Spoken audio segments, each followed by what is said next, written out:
My name is Alpha and welcome to this video. You know what I love? The clones. I mean, characters like Hauser, Rex, Fives, Top, Scorch, Seth, Ordo, Darman. These are my favorite characters ever in the end. And I also love Yu-Gi-Oh! Over the years I've spent about 500 euros on Yu-Gi-Oh! Cards, so a while ago I had the idea I want to make a Yu-Gi-Oh! Deck based on the clones. And so I did. In this video I'll go over all the monster cards, then all the spell cards, all the trap cards, all the extra deck monsters, and in the end I'll give a short kind of summary where I explain all the effects overall and what the deck should feel like when you play it. Have fun!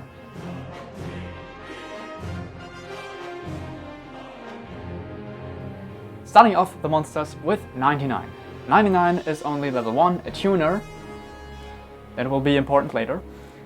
0 attack, 0 defense, and he can summon a shiny. A shiny is a clone with 1200 attack, 1200 defense that gets more attack if there are clone warriors, arc troopers, or captains or commanders on the field. 99 summons one of them because he's the one that made heavy into an actual trooper, and because he knows Camino like the back of his hand, you can get one clone card, so like one piece of equipment or a certain trooper, into your hand in the next turn, because he's a little slow. It's not an instant searching effect, it has a little delay because 99 is slow. Next up we have the duo of the clone Gunner and the clone Pilot. Both of them just get summoned with their equipment. So if the Pilot is summoned, you get one card that mentions the clone Pilot, and if the Gunner is summoned, you get one clone card that mentions the clone Gunner.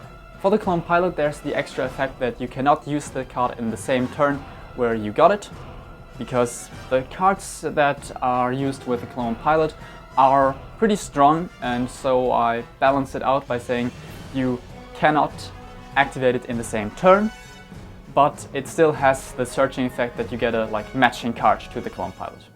Next up we have the clone Engineer, who is kind of like the Pilot and the Gunner, but with a little bit better stats, also level 3, also a tuner, and well, the Engineer is the one that engineers and builds, or at least repairs, all the equipment that the Gunner and or the Pilot uses, so when you summon the Engineer, you can get one spell card that mentions clones or one clone spell card.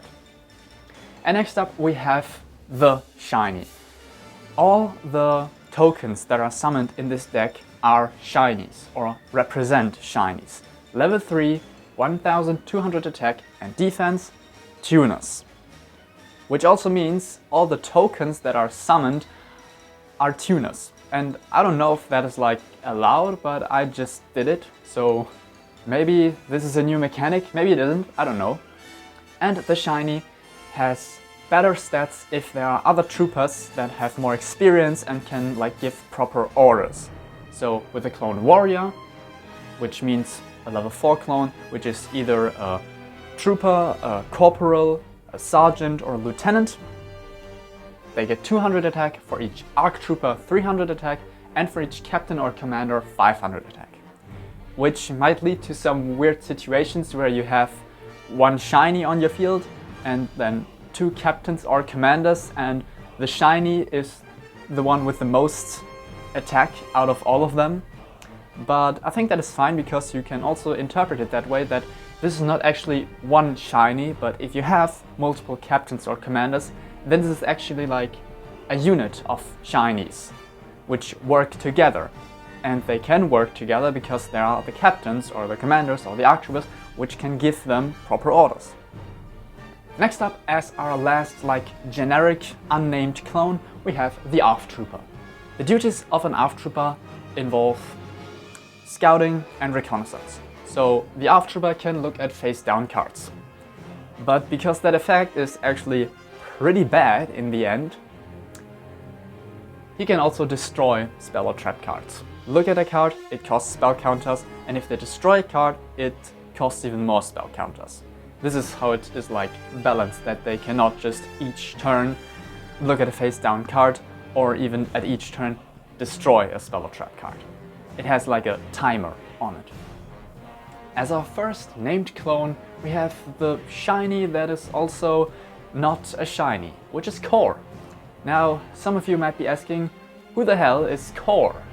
Core is a trooper that exclusively appeared in the Republic Commando novels, so you might not know him, but I also have the Republic Commando novels as sources for this deck.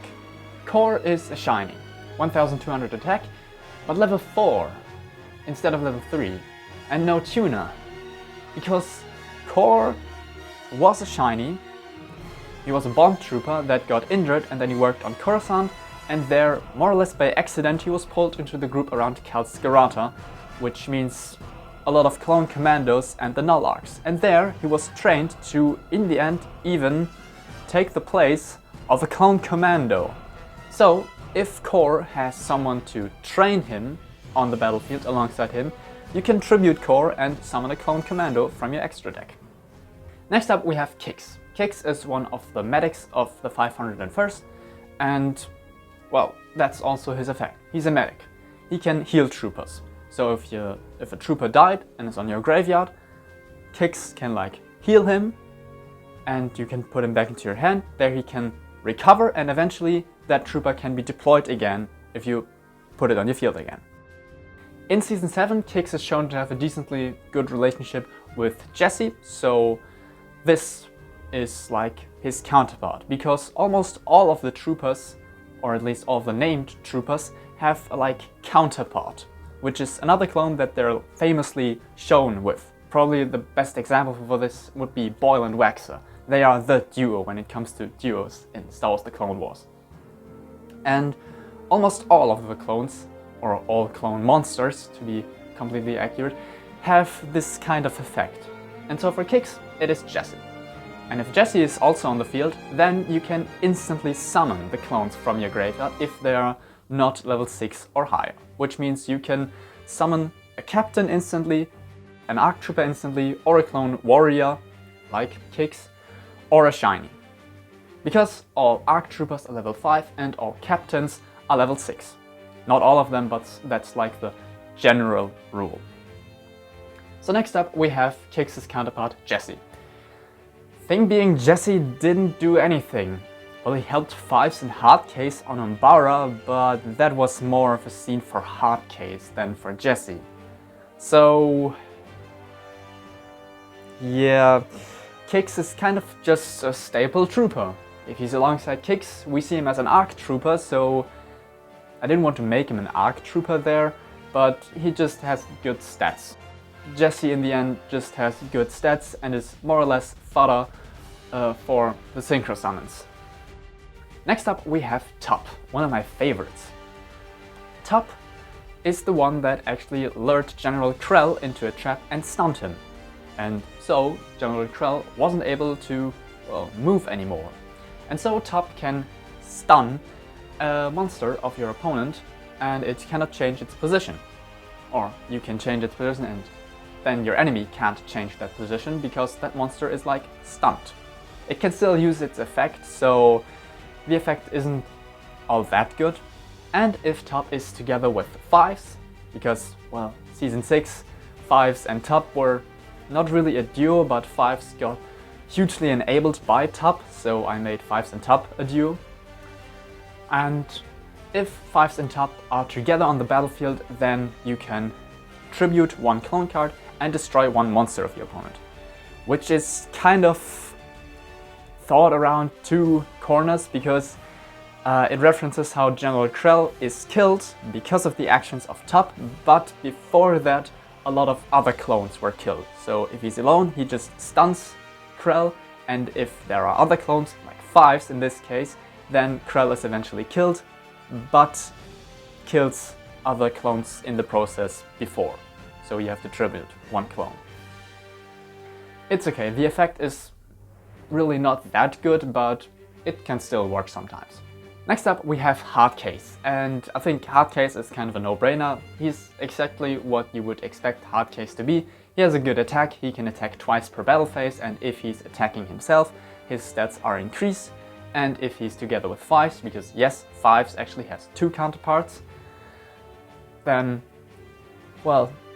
Live to fight another day, boys. Live to fight another day. Hardcase can sacrifice himself and destroy one monster of your opponent. And lastly, as the troopers of the 501st, we have Echo. Echo is an interesting monster because at first I tried to let Echo be one monster, but just wouldn't work out. So now we have Clone Warrior Echo and Clone Force 99 Echo, which are now two different monsters, even though they are the same person. And Clone Warrior Echo is based on his appearance in the first 3 seasons of Star Wars The Clone Wars, where he's seen together with Fives and becomes an ARC Trooper. So yeah, his effect also works with Fives. I mean, Fives is one of the clones of Star Wars The Clone Wars, so I think it's fine that a lot of other clones get enabled by him. If Echo's together with Fives, he becomes an ARC Trooper, which means he becomes level 5, his stats are a little bit increased, and if he's on your graveyard and you have a Clone Force 99 monster on your field, then you can start the whole rescue Echo thing, banish Clone Warrior Echo, and then summon Clone Force 99 Echo. Next up we have Commander Wolf. And Commander Wolf is kind of an interesting thing because his effect is more of a story than actually an effect. You'll see why. You see, when I thought about this effect, I just wanted it to be on any clone that is level 4. And so I thought, this effect, that it summons a shiny, the first iteration of this effect was when the clone gets summoned. He also summons a shiny, but that was kind of too strong, but I wanted it to be able to like have a level 4 clone and a shiny in one turn. So I said, okay, if it attacks and kills a monster, then it summons a shiny. So it can summon shinies. It should probably be at least a captain. It would probably be better if it would be a commander. Okay, what commanders are not yet in the deck? Okay, I already have Cody, I already have Thorn. We have Bakara and Neo. Both are just known for their brutality. I don't like them. So we have Bly, we have Wolf. We have Wolf. Why isn't Wolf in the deck yet? How is it possible that I haven't made an effect for Wolf? And so I watched the all scenes of Commander Wolf and realized, oh, it's because Wolf never did anything interesting. Yeah, I'm kind of sorry, but we didn't even see Wolf fight, except for this thing. I mean, he saved Ahsoka's people, but that was more because he just followed the orders of that admiral or whatever he is. So yeah, what did Wolf really do? Kind of nothing. Huh, and I still have this effect that I just want to put on any captain or commander. Well, now it's on Wolf. If it weren't for Wolf, I would give it to Bly, probably, because Bly also is decently known and does nothing. So if any one of you has a good idea for Wolf, I might just say that this effect goes on to Bly and Wolf gets his own card. So yeah, Wolf's entire existence is more or less, oh yeah, I haven't made Wolf yet and I have this effect that I want on any clone. Wolf. Next up we have Sinker, who is the counterpart to Wolf. Technically, the moment where Sinker is more or less most known for... We're just clones, sir. We're meant to be expendable. Not to me. Doesn't work for anything, so I just made the moment that he's less known for, because probably no one knows that this one is Sinker. But yeah, I just said instead of Plo Koon giving help to Sinker so that he can destroy the droids, it's Wolf. And you have to pay 500 life points, but then Sinker can like protect one of your monsters, because there he protects Wolf and Boost and Plo Koon from the droids by destroying them. Even though here he doesn't destroy a monster because that would be kind of too strong. Next up, I've already spoiled them, are of course Boyle and Waxer. And both don't have particularly good stats, but they have both, in my opinion, relatively fitting effects. Waxer is the one that initially wants to save Numa, so He wants to save her life, so he saves your life or gives you life points. And Boyle is the one that says he'll protect her, so Boyle can protect other monsters when they're attacked. And if they're together, both of their effects are just the same, but more. Boyle gives more stats and Wexler gives more life points. Next up we have one of my personal favorites, Captain Hauser. And Hauser famously said, "Brothers, what are we doing?" And all of his speech in the end made the clones realize that they're doing the wrong thing, even though all of them had functioning inhibitor chips and were under the effect of it. The effect of the inhibitor chips. But Hauser made them realize that they have to go against it. So Hauser can make a clone be unaffected by effects of the inhibitor chips. Or in this case, effects of all kind. Monster effects, spells, and trap effects. But for that he needs to sacrifice himself, because technically Hauser didn't die because of this, but he went into an Imperial prison, which is...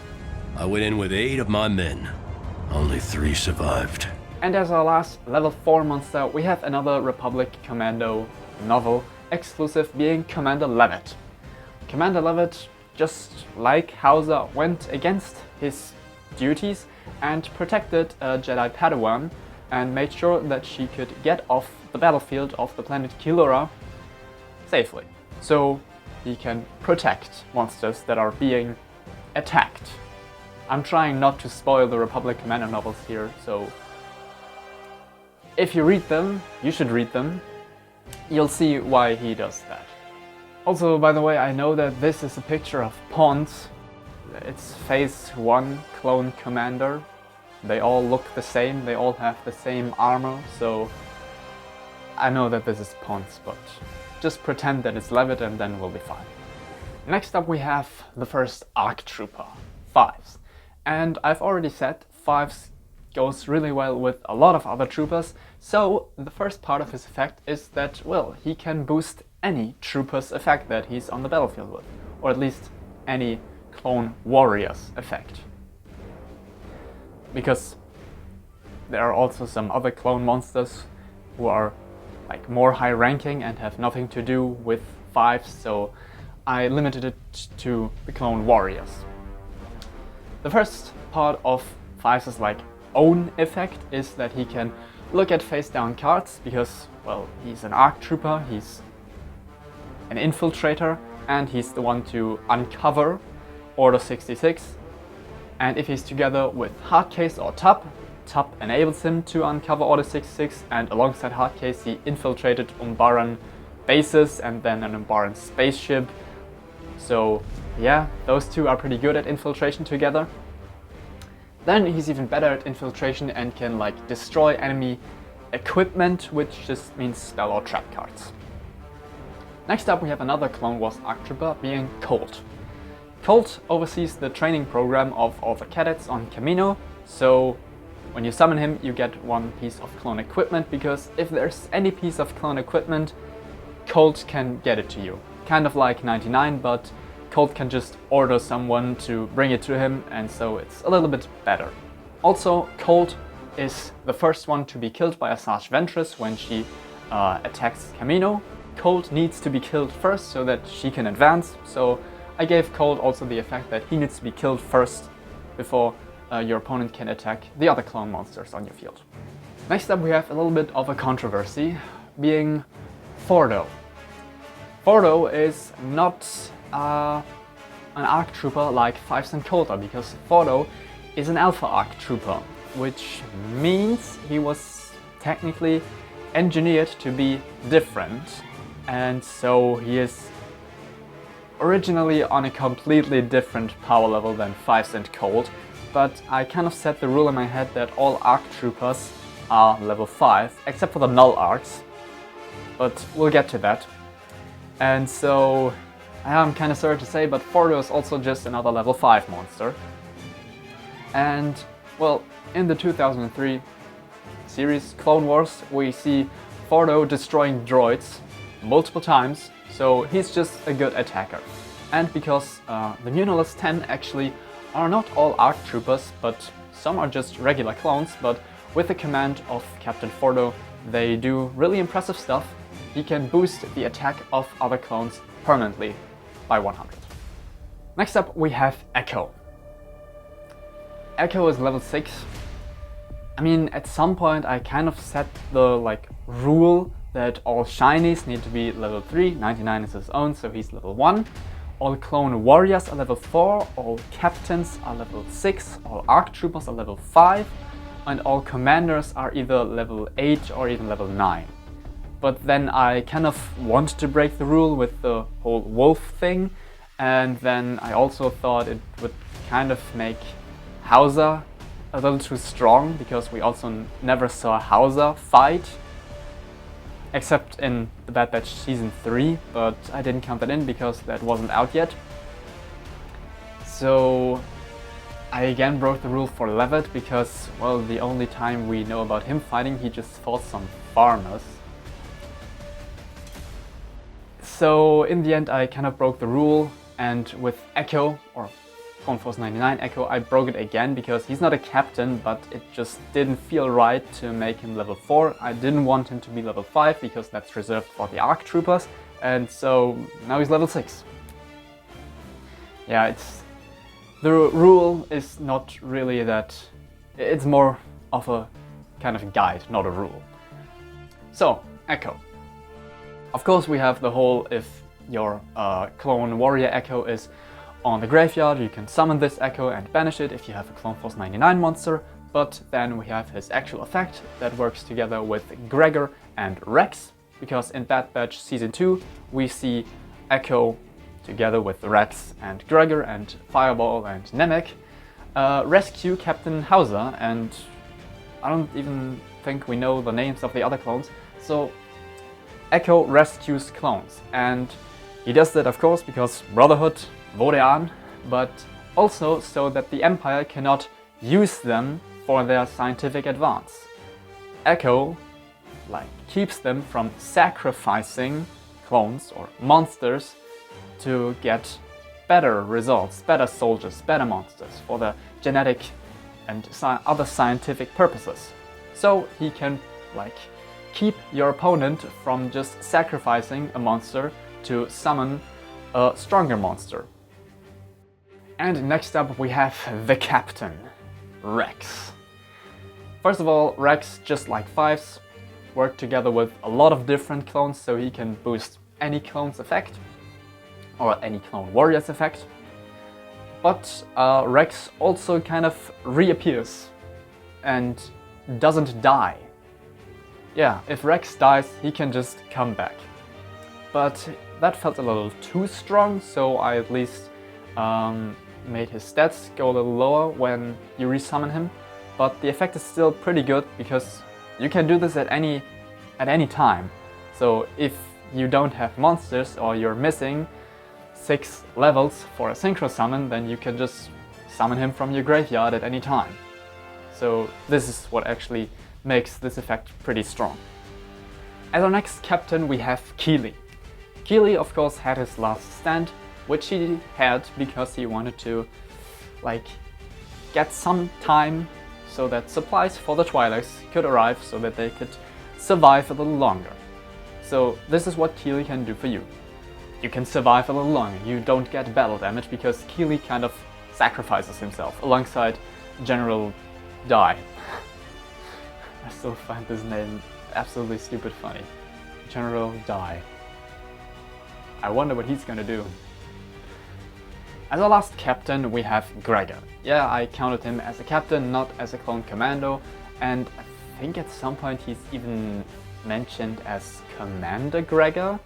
Me Commanders Gregor and Wolf. Although I have to admit, initially he wasn't level 6, he was level 8 and was kind of a counterpart to Thawne. Because both had their heroic last stand, and Thawne was immune to spell cards and Gregor immune to trap cards. But over the time I started to change a lot of things, and so now he's just a captain, has just 2200 attack, but he's still unaffected by trap cards, so he can still be really good at sometimes. Now as our first commander we have Cody. Cody being a martial commander, which actually, as far as I know, are only Bly, Neo, Bakara and Cody. It is the highest rank a clone can get ever. Clones cannot be generals. Cody, as a martial commander, can, well, summon a lot of shinies. So this is what Cody does. He summons shinies, and a lot of them. And because he's a commander, they always instantly come with 1700 attack.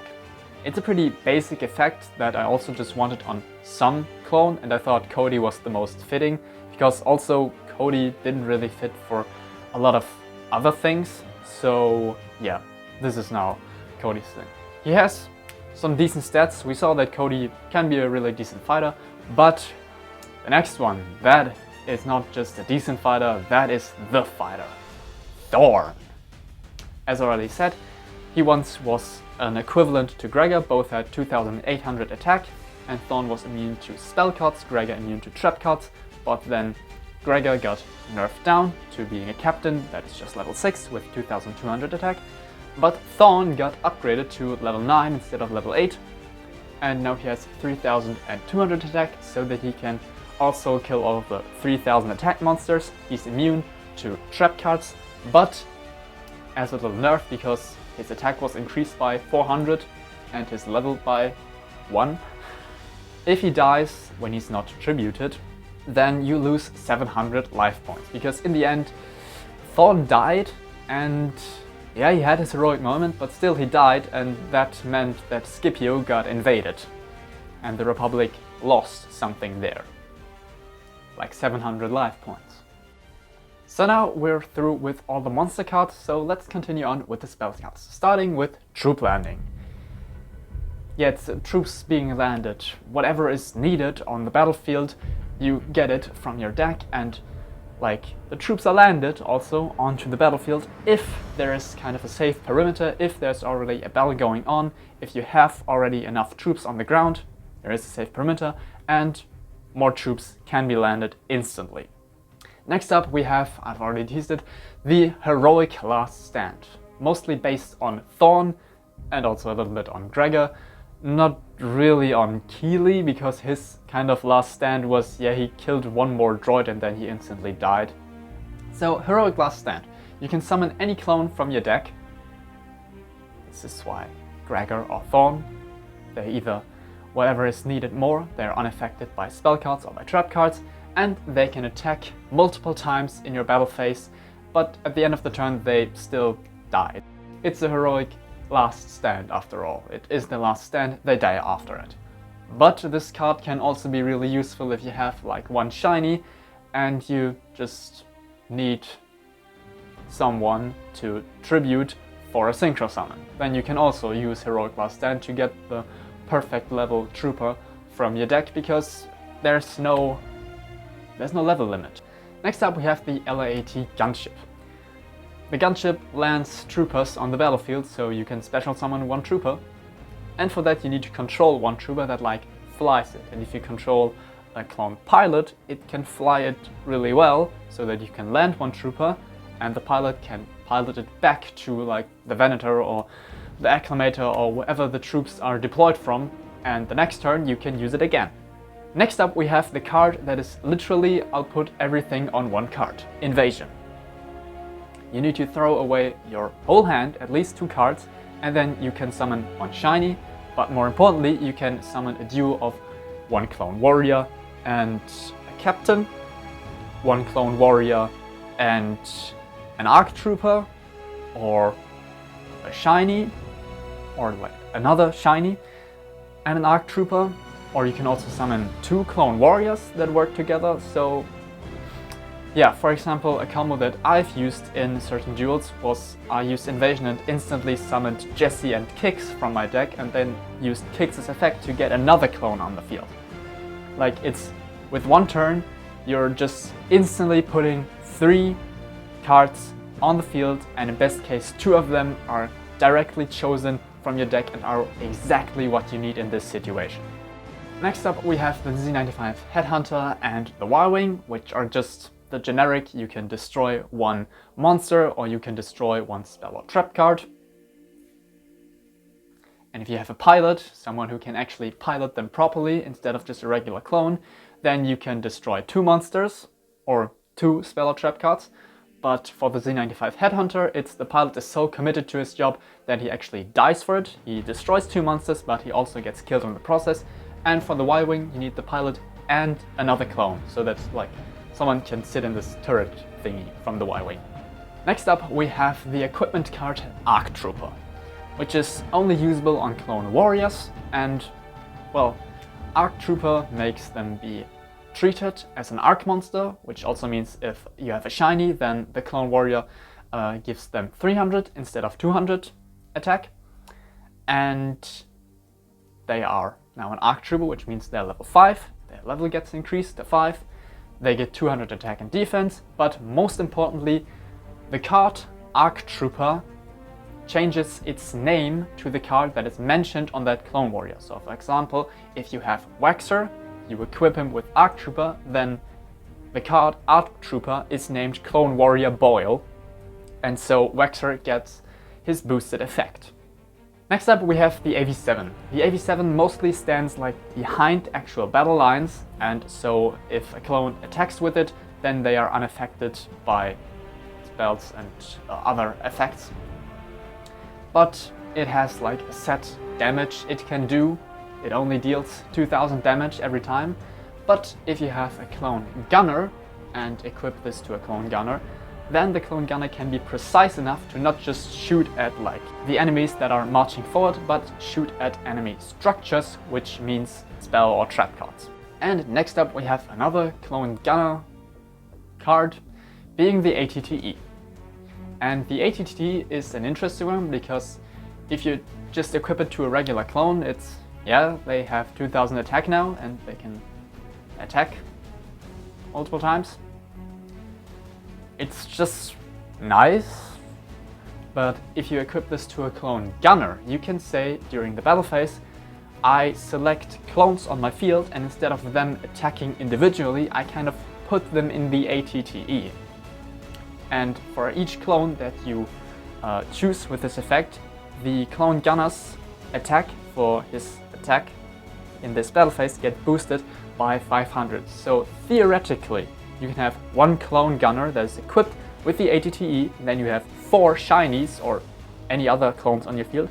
Then you choose all 4 of them, put them in the ATTE, and now the clone gunner can attack with plus 2000, 4 times 500 attack, meaning he can attack once with 4000 attack, but all the others cannot attack during this battle phase.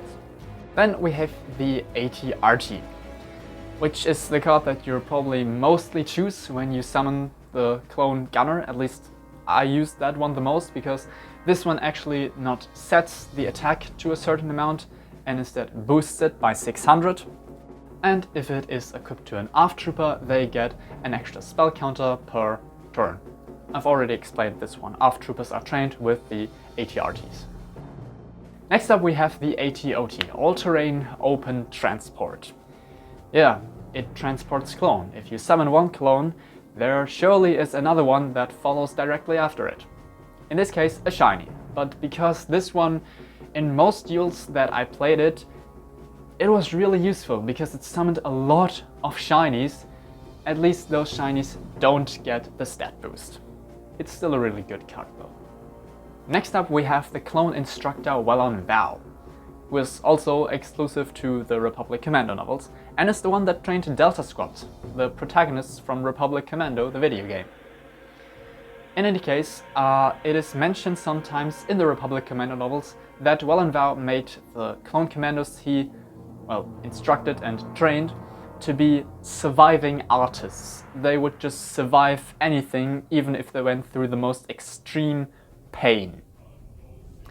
And so, if a clone would be dead from battle, he just doesn't die. Even though he's severely injured and loses half of his attack and defense, he's still alive.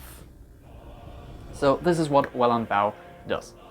But because he also has no real allegiance to the Republic, if you don't pay him, in this case life points stand for money, if you don't pay him, he just disappears. And you have to pay him each round, which is also a kind of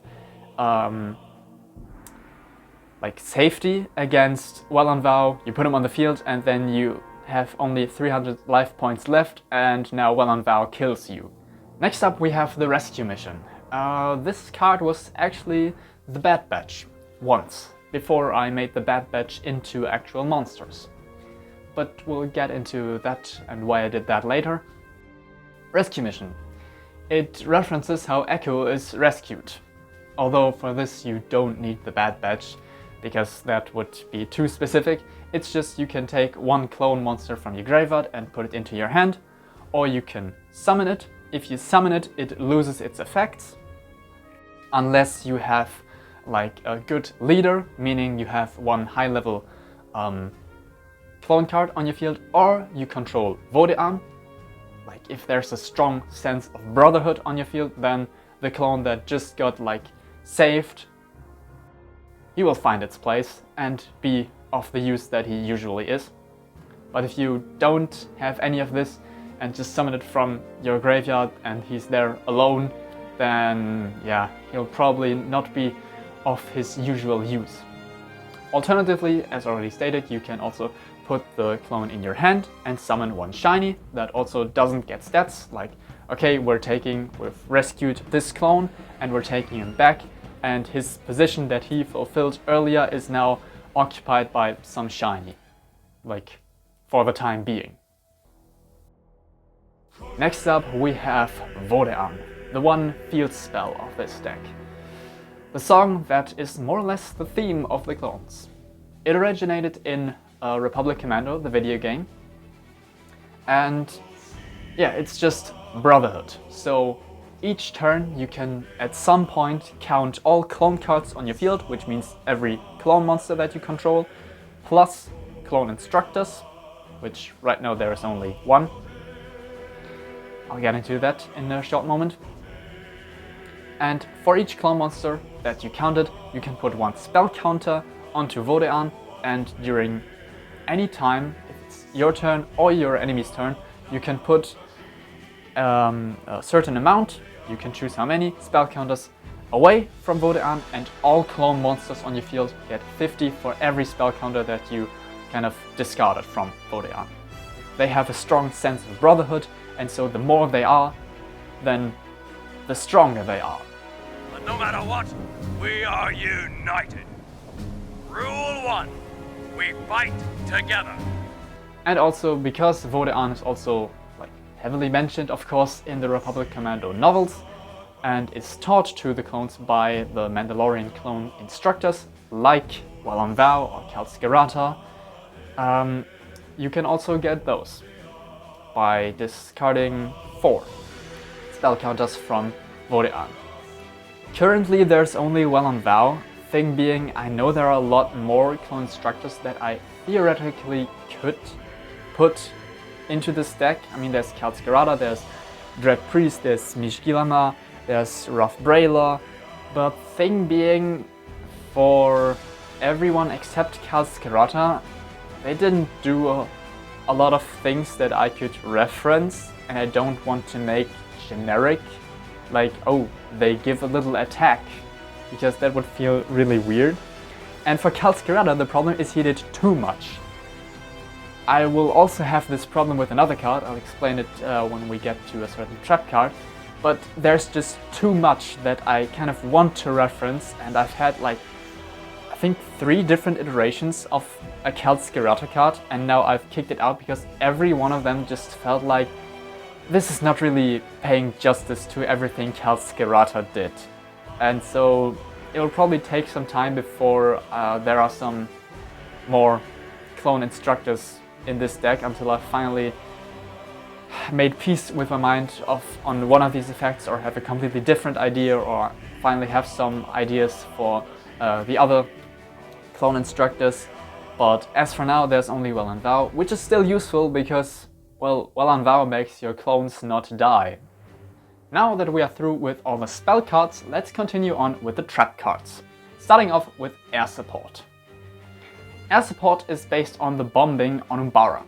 there the clones had to retreat a little so they wouldn't get hit by the bombs.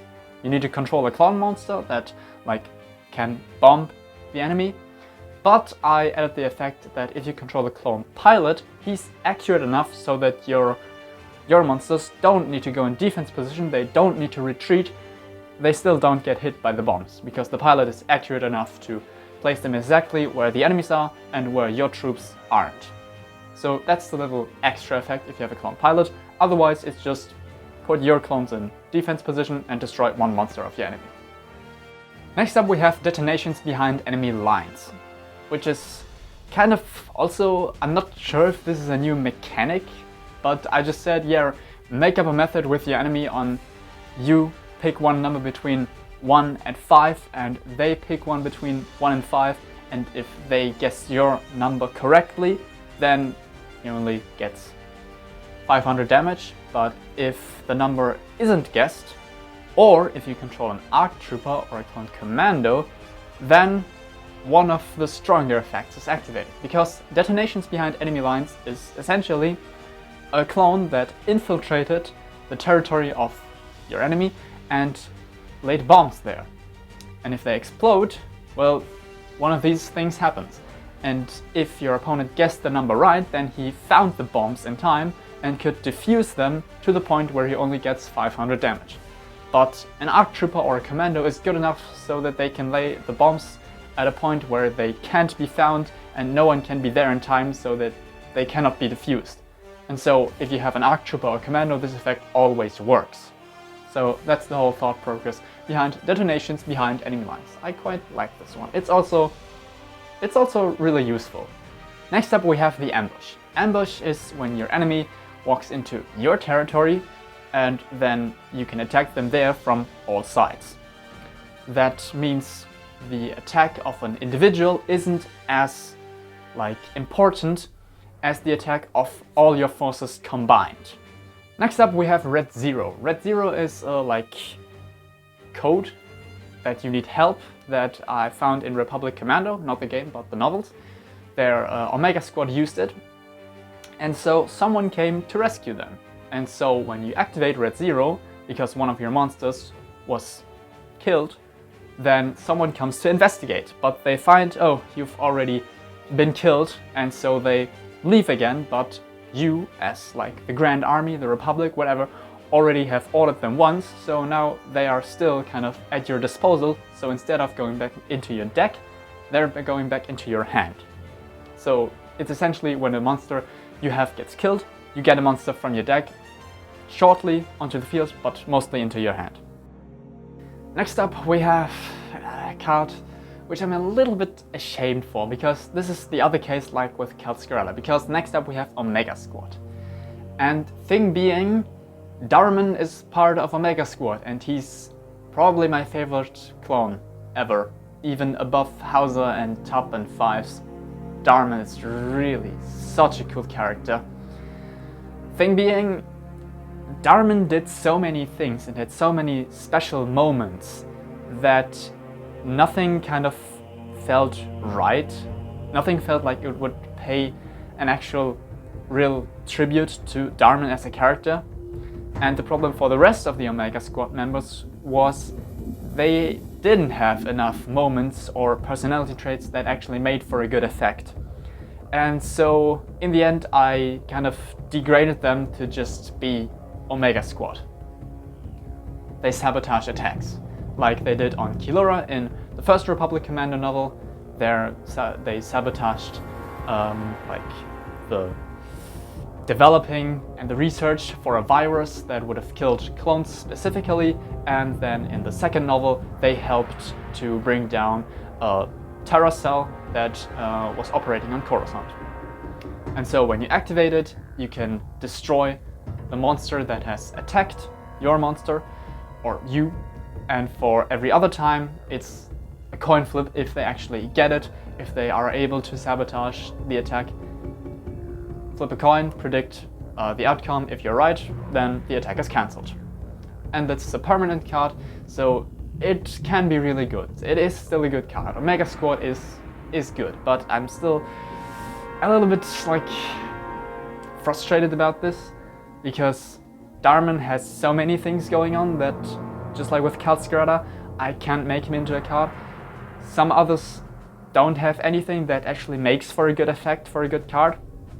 And then one of them has something like that, but it is still problematic, but I'll go more into that when we get to the extra deck monsters, which is now.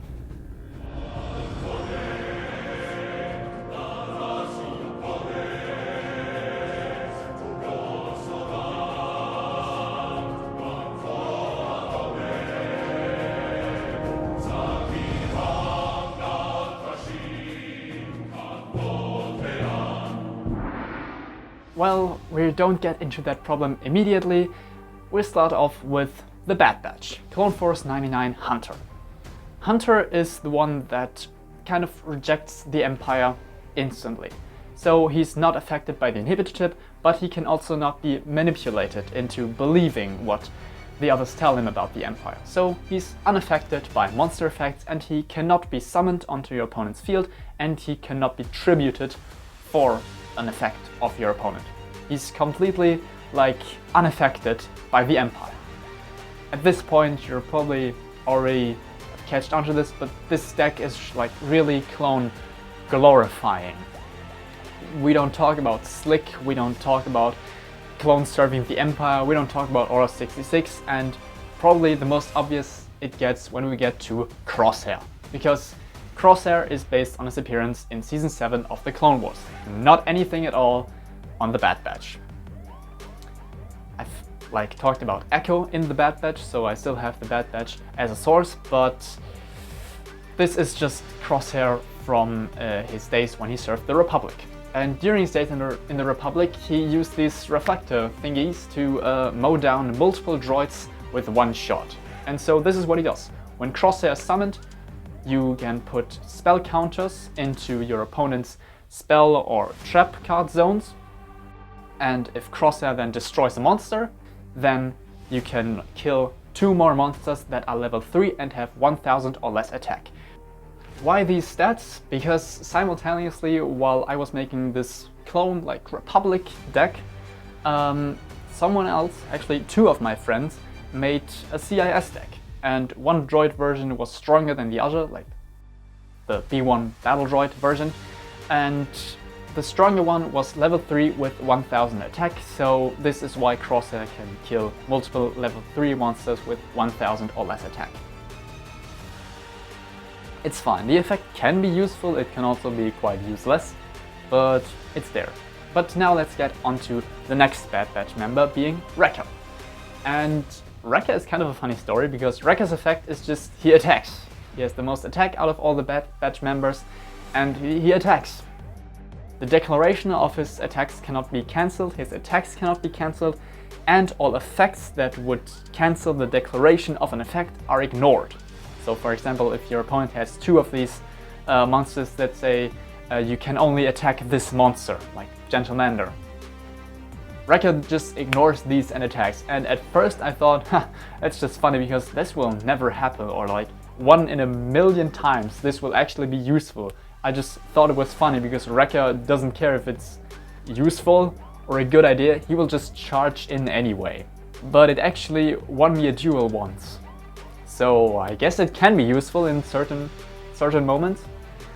Next up we have the Null Arcs, and we're starting off with Jane. Why do we start off with Jane? Because Jane is like the most famous hacker, and probably a lot of people are asking right now, where's Tech? He's not here, where's Tech? And that is the problem that I've already touched on when I talked about Omega Squad, because Atin is also a kind of hacker. Tech is a hacker. Delta Squad's Fixer is a hacker. Jane is a hacker, Comrade is a hacker, and Mariel is a hacker. Yeah, what do hackers do? I mean, they don't necessarily destroy stuff, so then destroying spell or trap cards is... Nah, destroying spell or trap cards in this deck is more you infiltrate and destroy structures. And, well, scouting, reconnaissance, getting data, which hacking would be, is more looking at face-down cards. And this effect is really useless, and this would have been the effect of Tech and Aten and Fixer and all the other, or almost all the other null arcs, except for Jane. Jane had a moment in the Republic Commando novels where he revealed to Calscaretta that he made him a billionaire. Because he hacked into multiple thousands and millions of bank accounts in the Republic and always stole just a little amount of money. And he does that constantly, and over the time it amounted to Calscaretta being a billionaire. And so this is what Jane's effect does. As already mentioned, life points sometimes stand for money, or are a stand-in for money of the players or the factions. And so Jane steals money, life points of your opponent and gives it to you. And this effect is already not that good, really. I've used Jane once or twice and it was actually useful, but for that Jane needs to really survive multiple rounds. And even then it's just, yeah, it's there. I mean, the price for all the null arcs is that you need an arc trooper and a shiny. You have an arc trooper and then you have the ultimate arc trooper. As the null arcs, this is why I made a difference between the null arcs, but not a difference between the Clone Wars arc troopers and the Alpha arc troopers. Because even though the Alpha arc troopers are technically a little more or a little less modified and are more pure Jango Fett clones, so they are more independent and more aggressive and all of that, the Alpha arcs are a completely different breed, literally, because they are manufactured to have, I think it's called eidetic memory. They have an insane memory and they are just blatantly more intelligent than the other clones. They are engineered to be more intelligent, and other than that they are pure Jango Fett clones plus the doubled aging. So they are literally Jango Fett in better.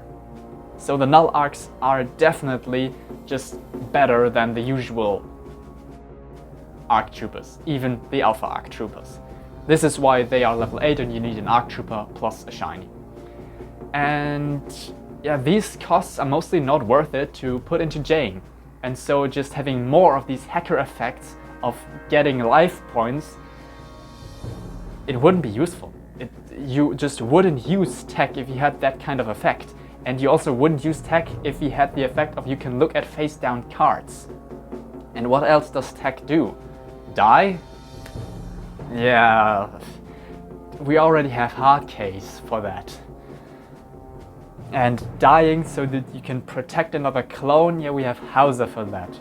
And not really protecting clone, but protecting the player is Keeley. So Tech would just be there, and like same goes for Aten and same goes for Fixer. He's also not here. I can already spoil that. And same goes for a lot of the other null arcs, because technically Muriel is probably the one that would fit in the most, because he is a hacker, but he's also kind of the heavy of the null arcs. He was the first to use the Z6 rotary cannon. But Muriel should have a combo effect not with Jane, but with Ordo, as Muriel and Ordo mostly feel like the duo when it comes to the null arcs, at least in my eyes. And so theoretically I could maybe say that like Jane is boosted by Muriel and Muriel is boosted by Ordo. But the problem still stands, what is Muriel's effect? If he's heavy, then does he have good stats? Why would you summon a null arc with just good stats? And in which, like, would you summon Jane first because, well, he needs to stay alive for the longest time? Or would you summon Jane second because then you instantly have his stronger effect? It just doesn't really work. So I put Jane in because he has this moment where he just tells Kalskara, I've made you a billionaire, and it's a really good moment. I think we can say that Jane is probably like the best hacker, and the others would just be Jaying, but in worse. And so all of the hackers, Tech, Atin, and Fixer, and most of the other null arcs are not here. So now that we've gone over Jaying and all of the hacker problem, let's continue on with an example on why Jaying is still a lot worse than the other null arc that you can summon, Prudy. In the Republic Commando story odds, we learn that Prudy infiltrates drone. Well, technically also drones, but I meant to say droids, but probably also drones. I don't know. That he infiltrates droid factories. And in there he changes the constellation, probably, I don't know if that is the correct word, the constellation of metals that the droids are made of, so that when they are deployed, they instantly fall apart. And so his effect is, well, the spell and trap cards that you have there on your field that you have not yet used. Well, if you deploy them, if you use them, can you really be sure that Prudy hasn't infiltrated that thing and made it useless? Well, you can't. So if you activate a spell or trap card, it instantly shows that it is useless because it was sabotaged, and so it doesn't work and it is destroyed. And if you have another clone commando or another null arc trooper, besides Prudy, he can infiltrate even more droid factories and even more effective, and so this effect works 2 times. So 2 spell or trap cards are sabotaged, and if they are used, they instantly break down. And now before we get into the last null arc trooper, let's do a little turnaround and go into another alpha arc trooper, Spar. Well, Spar is level 7. Yep, that's right. And this is purely for convenience. Because Spar is an arc trooper, an alpha arc trooper, so he needs to be level 5. But level 5 with the usual monsters would only be possible with level 4 non-tuner and 99, which is kind of stupid, because that would in the end just be more like a fusion. And so Spar is summoned just like all the others with a shiny or warrior or some other level 4 clone, or just a captain and 99. Just like the other level 7 synchro monsters, like the Bad Batch.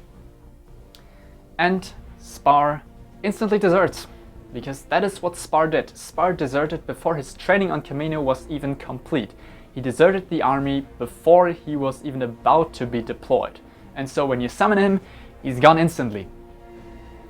But at any other moment, he can reappear, because in the Republic Commando novels he reappeared alongside the Arc Trooper Saul. Now, when I first made Spar, I made him actually summon another Arc Trooper, but this was way too strong, and so I nerfed it down to a shiny, which was still kind of way too strong, because that meant you get Spar, and in the next turn you instantly get a null Arc Trooper, which was also kind of, nah, that's too easy.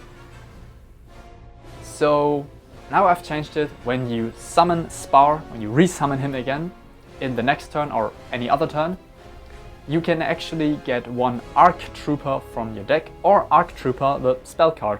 So Spar can still be useful. If you have like a moment to spare, or you need 1 more turn for anything, then you can just, in this turn, okay, I summon Spar, put him away. The next turn, I can instantly resummon him and get an Arc Trooper from my deck, or Arc Trooper the card, and then I can really start doing stuff. But now that we've talked about Spar, let's continue on with another null Arc Trooper, with the null Arc Trooper, with Ordo, the captain of the null arcs.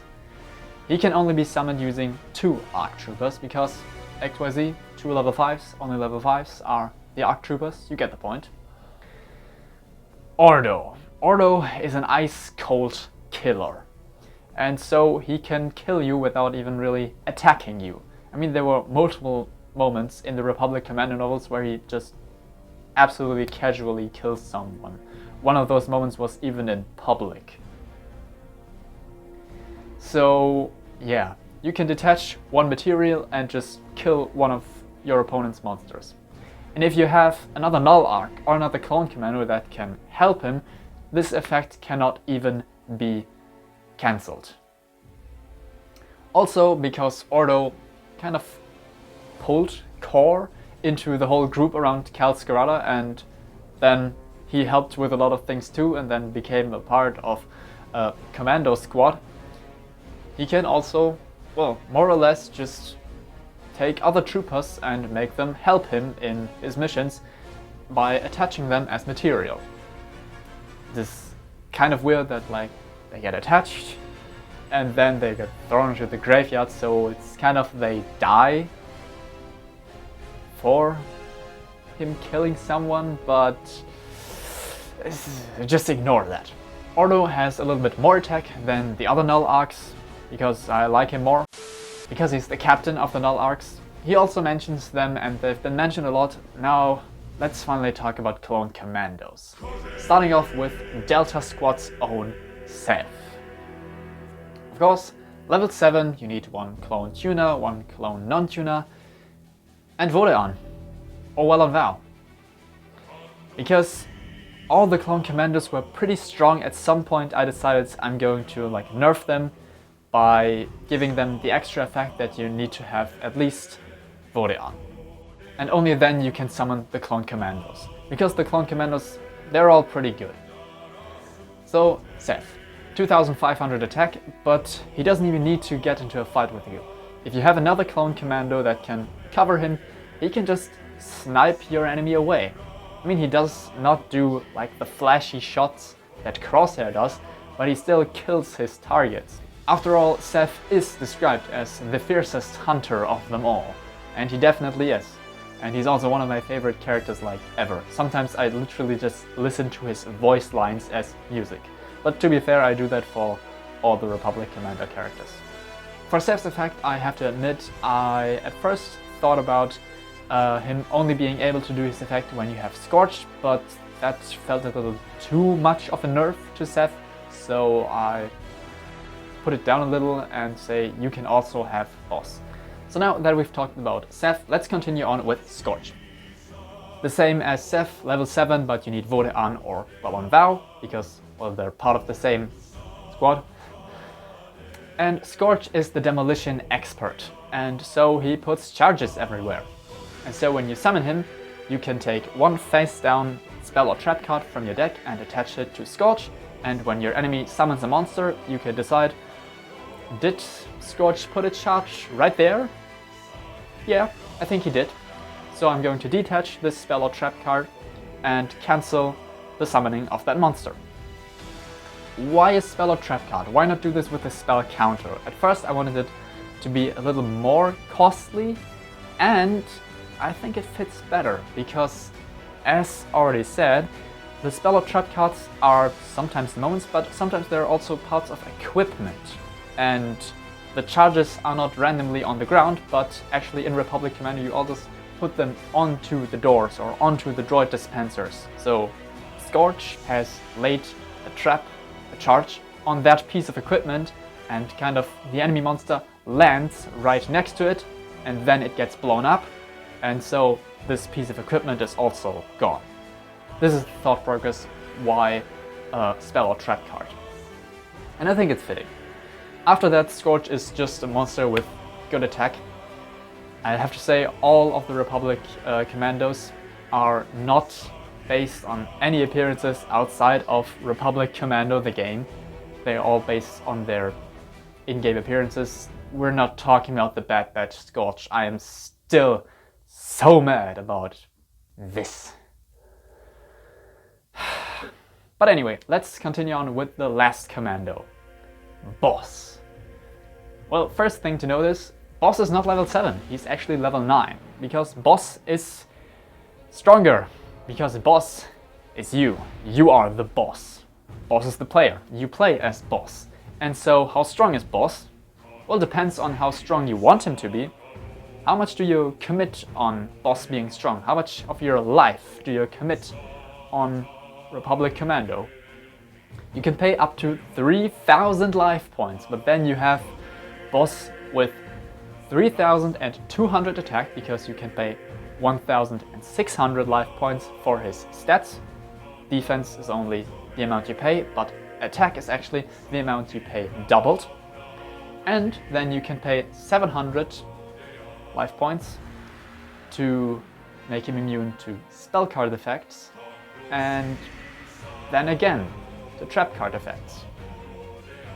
So in the end it amounts to 3000 life points, but then boss is only defeated by a monster which is just stronger. This is most of the time, or in most duels, it was either Prudy or it was boss that won me the game.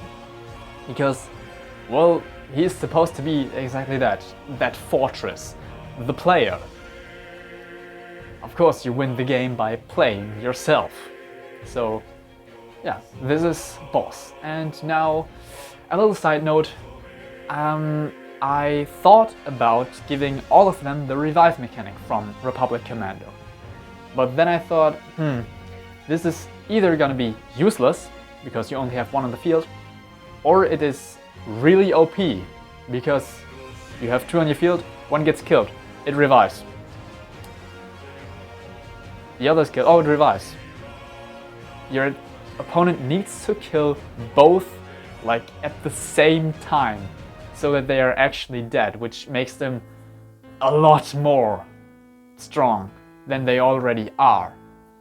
And so after I went through that whole existential crisis with all the hackers, including Fixer, for a short moment I thought, why not put Fixer in and give him the revive effect? No, but how? Is it you need to control Fixer and Fixer's the only one that can do the revives? Or is it you have Fixer and if Fixer's on the field, everyone else gets the revives? Or like if Fixer is on your graveyard, the other one can revive him too? Also, it is not down to Fixer. All can do that, the player can do that too. Yeah, this kind of doesn't feel right to just degrade Fixer down to one mechanic from Republic Commando. And so I left it out. Maybe one day I'll change my mind about this, but for now I feel like either this effect is kind of useless because it is only on Fixer, or it is way too strong because he puts it on all of the Republic Commandos.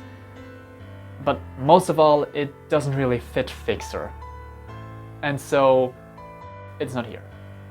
And so we're through with all the monsters. Although I have to say, I kind of want to put in Jango Fett. But he's not a clone. I mean, he is the template, so he's one of them, but also he isn't. Wait, Boba Fett is a clone. Ha! I'll just put in Boba Fett. Thing being, Boba Fett is not really based on anything and really more of a concept of Boba Fett. Because, yeah, remember this line? No disintegrations. I've kind of based his whole effect around this line. It's just like Wrecker, his attacks cannot be cancelled and the declaration of his attacks cannot be cancelled, and all effects that would cancel the declaration of effects are ignored, but also effects that would activate when he destroys the monster don't activate, so you cannot protect them, or oh, this monster is destroyed so it does something. No, they're also not destroyed, they're instantly banished. They don't go to the graveyard because maybe they want to be in the graveyard and so they don't get to go there. And he definitely destroys the monster he's fighting. So yeah, he's just, if he attacks, the monster is gone, definitely. No effect can be activated, the attack definitely goes through, and the monster is definitely banished. Yeah, because see, you know, he attacks, he's a good bounty hunter, and he attacks and he even burns them. To be honest, I'm not sure if this was even Boba Fett or if this was just the Stormtroopers, but in my head this was always Boba Fett because no disintegration, well, he did it here, so... As said, this is not really Boba Fett, but more the concept of Boba Fett because I think it's funny, but still, in at least one duel that I had, Boba Fett was actually useful. Thing being, to summon Boba Fett you either need Thorn or Boss and a tuner. Thing being, if you have Thorn or Boss on your board, then you will probably want to keep exactly those. So why would you tribute them to summon Boba Fett? He doesn't have clone in his name, so a lot of effects don't apply to Boba Fett. He's also not treated as a clone. So yeah, he's just here because technically he is also a clone. So yeah, this is now really it. We are through with all the monsters, spells, traps and extra deck monsters. So what is this deck now? Well, this deck, as you've probably seen, has a lot of searching effects. Why? Because the player should feel like they are kind of an admiral, or they are the grand army of the Republic, and they deploy onto the field whatever is needed in that moment. They always have all of the equipment and all of the troopers like at their mercy almost. They can summon them and tribute them whenever they want. But there are also a lot of effects that are best if the clones are not alone. If the monsters on the field have their equivalents with them. Vode, Brotherhood. You have Boyle, but you also have Waxer, so they are both stronger. And you want to keep them on the field together so that both are stronger. Unless you tribute them for, I don't know, Seth and Scorch at once. This is probably a better choice, but then also you want them to be together, because alone you don't really have an army. You don't have the Grand Army of the Republic. And you definitely don't have the clones, which all share this insane sense of brotherhood. So yeah, this is what the deck should feel like. You always have everything at your disposal. This is why all the searching effects. Because also it wouldn't really make sense that you have a pilot, but you just don't have a Y-Wing or a Z95 Headhunter or an LA-AT or anything the pilot can, you know, fly. They always get deployed with what they need. And you decide what is needed and deploy that. That is why all the searching effects, and for the sense of brotherhood, to keep them on the field together, all the effects that make them stronger when they have their equivalent. So yeah, this is how the deck should feel when you play it. I hope it gets the feeling across. If you want to play the deck, in the description I've linked, I'll probably link a Google Drive with just all the images. All of them are made with Yu-Gi-Oh! Card Maker. So this is why there's this thing. I don't know how to get it away from all the spells and traps. But that is it. If you like the deck, if you like this video, you can leave a like and subscribe for more content, because I can quit anytime I want making custom Yu-Gi-Oh! Cards. I have literally 4 decks that I'm working on right now. And I'm still not really finished with this one, because I still need to read the Alpha 17 comics and then put in Alpha 17. There's still the Kalskirata problem and the whole hacker problem, which I really want to solve because I want Tech and Fixer in. But yeah, this will probably take some time, so as for right now I'm working on 4 other decks. Yeah, I have one other deck that is like based on something, which is like, hey, I like this franchise, so I made a Yu-Gi-Oh! Deck out of it. Then I have 2 decks that are like their own thing with their own mechanics, and the last one is chess in Yu-Gi-Oh! I recently had the idea and now I can't get it out of my head, so I'm working on that too. So if you're interested in any of that, one day there will probably be videos about those, so if you want to see those, subscribe, and I hope to see you next time.